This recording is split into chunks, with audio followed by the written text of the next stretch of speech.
ligação, porque essa vitória financeira, econômica, na área da saúde, poder, saúde, etc. É notoriedade social mesmo. Quase uma contradição a Hebreus 11.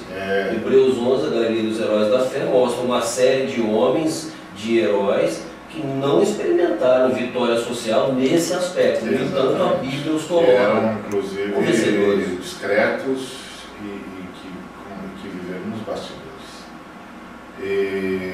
Mas aí essa coisa da vitória se transformou num aval, que é algo que eu apresento como demonstração e prova cabal de que eu sou o abençoado. Então aquilo que antes deveria ser e era apenas serviço a Deus, passou a se tornar competição entre ministros, para ver qual ministro merece maior apoio, maior oração, maior entrada de reservas. Então essa é a segunda coisa. Fomos cooptados por esse discurso ideológico, travestido agora de teologia. E a terceira variável é aquela de sempre, que é a tendência à ação maligna dos anjos caídos em fomentar a rebelião contra Deus. Então, o que aconteceu com essas pregações é que elas transformaram Deus em servo e o ser humano em Senhor. E acho que não há nada mais característico de rebelião contra Deus do que o não reconhecimento da sua soberania e da sua exclusividade. Eu acho que hoje nós temos aí alguns irmãos que até começaram bem intencionados, eram no começo pregadores, depois foram enganados por esse discurso, por essa teologia, e se tornaram concorrentes. E agora, motivados pelo que há de mais vil na luta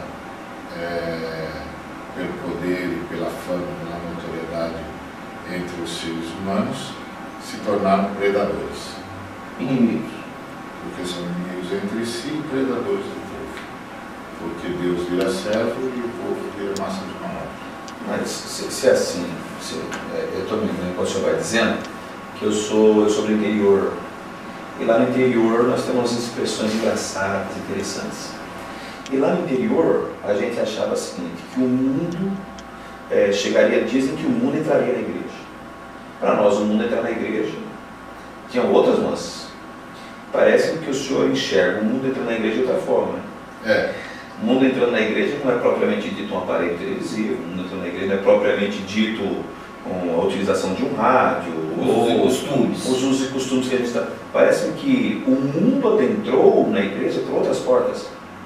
Encontrou outros caminhos. Encontrou o caminho da teologia, porque uma teologia que privilegia o individualismo e que transforma a fé em competição é uma teologia caracteristicamente mundana, porque o mundo é um estado de competição permanente, onde os seres humanos se devoram. Outra coisa é o amor às posses, à fama, ou seja, o que a gente, na nossa linguagem, chama de é o mundo e o que dele há.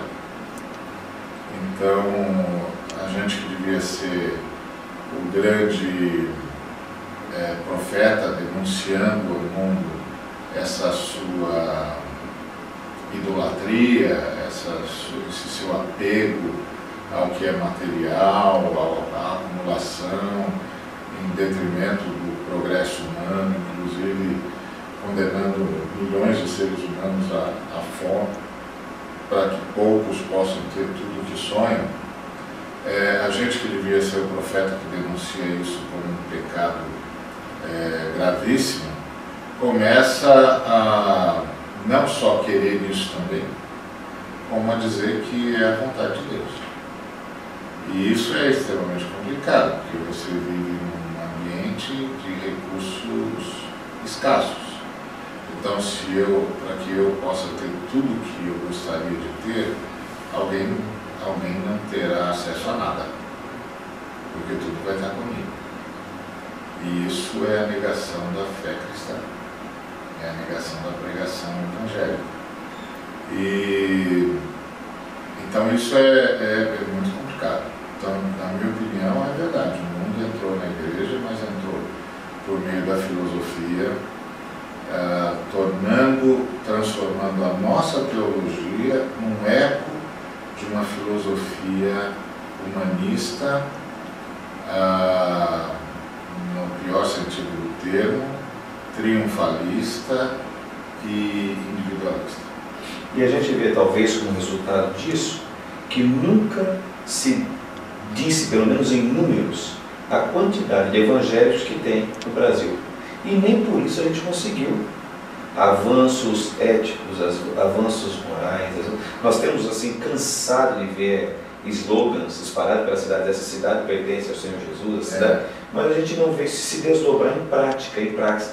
A gente abre os jornais, parece que os dias nos mostram que estão avançando para níveis cada vez piores de maldade, de ignomínia, de malignidade. Então, a impressão que eu tenho é assim, que a igreja, por si só, ela vai perder o seu viés profético. À medida que vai se envolvendo com essas coisas, que vai abraçando esse tipo de teologia. Mas a gente acaba cometendo um outro equívoco aí. Nós, o chamado público evangélico, o gospel brasileiro, a gente acaba caindo num outro equívoco vindo desse raciocínio todo, que é o equívoco da multidão.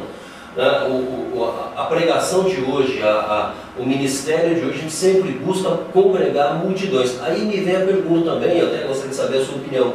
Será que é da vontade de Deus que nós, hoje, no século XXI, a gente obrigatoriamente estejamos perseguindo as multidões, congregando multidões? Será que Deus não se agrada também em pequenos grupos, em pequenos rebanhos, em pequenas igrejas? Ou o sucesso, ou a vontade de Deus, ou a graça de Deus só vai se manifestar se nós conseguirmos congregar multidões? Como que é isso, pastor? Pois é, isso tudo passa pela ética, né? Ética é resultado, é consciência da razão pelo qual existimos. Então, nós cristãos, no passado, entendíamos que nós existimos para glorificar Deus. E que glorificar a Deus era nos tornarmos pessoas cada vez mais parecidas com Jesus de Nazaré e comunidades cada vez mais parecidas com a Trindade. Isso quer dizer gente que ama, que doa, que se entrega, e comunidade que se entrelaça a ponto de viver uma unidade plena, onde a dor de um é a dor de todos, onde o sucesso de um é o sucesso de todos, onde a bênção vem através de um, mas vem sempre para todos. Então essa era a nossa ética, essa era a nossa finalidade. Quando você tem uma finalidade, quando você tem como finalidade uma ênfase como essa, sua ação na história vai ser de privilegiar a partilha, de privilegiar a justiça, de privilegiar o direito, a equidade e de privilegiar a comunidade e a comunhão.